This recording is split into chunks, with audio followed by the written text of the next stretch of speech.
Bonjour à tous. Berlin, éternel Berlin et ses urbex.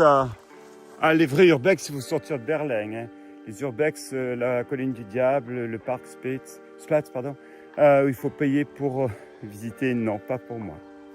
Les casernes, une des plus grandes casernes abandonnées de Berlin, aussi grande que Judelsborg, au sud-ouest de Berlin, où il y en a 6, je vous rappelle. Alors, je suis pas très loin de la ville de Veltim. Nous sommes donc sur une partie de l'Union République Socialiste Soviétique militaire abandonnée. C'est vraiment une architecture qui a été rajoutée à une caserne qui a été construite dans les années 30 par les fameuses écoles de Göring. Alors tout ce que je dis est vérifiable, c'est authentique, hein, je ne m'invente pas. J'ai fait une vieille histoire et je me suis quand même vérifié mes sources. Hein, c'est pas Wikipédia, ça serait un peu trop facile. Alors avant toute chose, pensez à vous abonner sur ma chaîne Urbex et Clément, YouTube, Instagram, abandonnet.urbex.org, vous aurez des photos. Alors, il va se remettre à pleuvoir entre la pluie et le beau temps.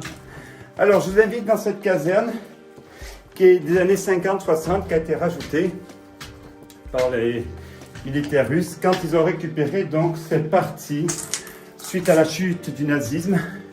Ils ont récupéré les structures militaires qui ont été épargnées par les bombardements alliés. Alors, je rappelle que la chute, toutes les casernes ont été récupérées. Là, on se retrouve. Je vais monter à l'étage supérieur pour vous montrer la différence entre les parties militaires allemandes et puis celles construites par les marxistes. Système, parce que je ne suis pas sûr que tous les militaires l'aient été, mais ça c'est notre histoire. C'est comme dire que tous les Allemands étaient nazis. C'est un peu facile et un peu gros et faux surtout. Comme les Français qui étaient tous résistants, c'est un peu faux. Alors, le traité de Versailles interdisait donc à l'Allemagne d'avoir une armée. C'était la sortie de 14-18. Donc ils ont fait des écoles. Et vous retrouvez tout à fait l'architecture allemande de ces écoles. Derrière, là, vous avez la preuve que nous étions dans une caserne donc d'aviation. Ici, et sur ma droite, là, vous avez donc ce qui a été rajouté, des constructions que vous retrouvez dans toutes les casernes militaires autour de l'Europe, il y en a un peu partout, je crois qu'il y en a. Elles sont toutes référencées, vous trouverez toute la liste, Veszprém, Lettonie, l'Estonie, Plouzka, tout le mur de fer, si je puis dire, ces pays de fer qui protégeaient l'URSS. Alors, Göring avait fait ses écoles. Officiellement, carte sur table, il transforme ça en caserne militaire.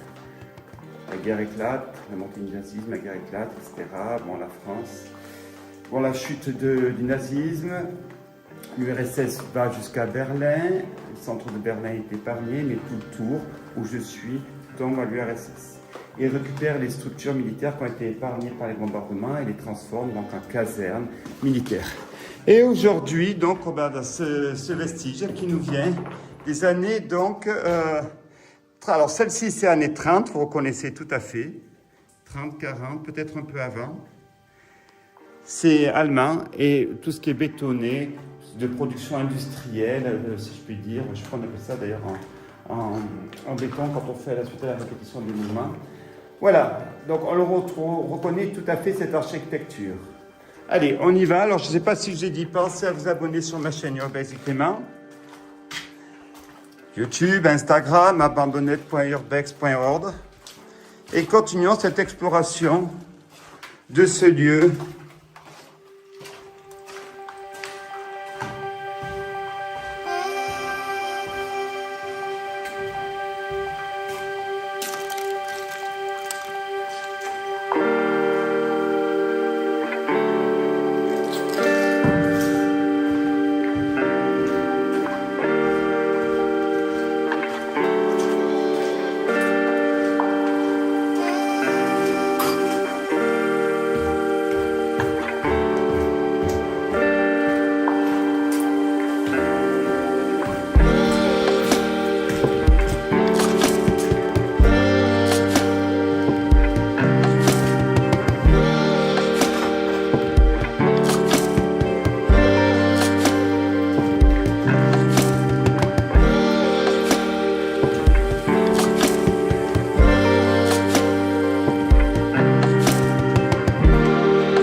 Voilà, alors cet immeuble est fini. On a fait les 3 immeubles le plus importants de la période donc militaire russe.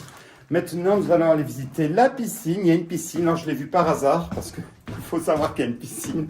Et puis après, évidemment, on va finir par le réfectoire. Peut-être on trouvera des traces d'un hôpital, une infirmerie, mais j'ai des doutes parce que ça a dû être pillé d'une manière. Souvent, après une révolution, un système s'écroule. Premier réflexe, les habitants locaux. Pillage, viol, pillage, c'est assez classique. Allez, on continue notre exploration.